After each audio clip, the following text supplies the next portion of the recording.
বাজরা খিচুড়ি করতে আমি এখানে নিয়েছি সেদ্ধ করা অরহরের ডাল, নিয়েছি মুসুরির ডাল, নিয়েছি বাজরাকে ভালোভাবে ধুয়ে সারা রাত জলে ভিজিয়ে রেখেছিলাম, আর নিয়েছি এখানে সিজনাল কিছু ভেজিটেবলস। এই রান্নাটা আমি অর্গানিক কোল্ড প্রেসড মাস্টার্ড অয়েলেই করব।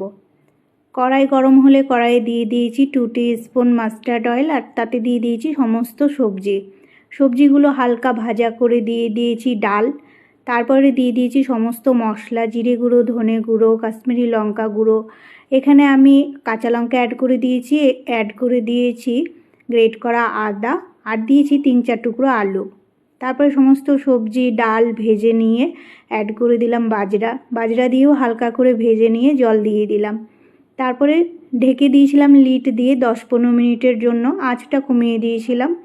15 মিনিট পরে এসে দেখি সমস্ত সবজি বাজরা ডাল সেদ্ধ হয়ে গেছে এবং পারফেক্টভাবে খিচুড়ি তৈরি হয়ে গেছে। তারপরে প্লেটিং করে দিলাম গরম গরম খিচুড়ি, আর তার সাথে হোমমেড আমলার আচারও দিয়ে দিয়েছি। এইভাবে আপনারাও তৈরি করে নিন হেলদি বাজরা খিচুড়ি, আর এনজয় করুন লাঞ্চে অথবা ডিনারে। বাজরা কিন্তু শুধুমাত্র শীতকালেই খাওয়া যায়, অন্য ঋতুতে খাওয়া যায় না, কারণ বাজরা শরীরকে গরম করে। তাই আপনারাও শীতকালে বাজরার খিচুড়ি এনজয় করুন আর হেলদি থাকুন।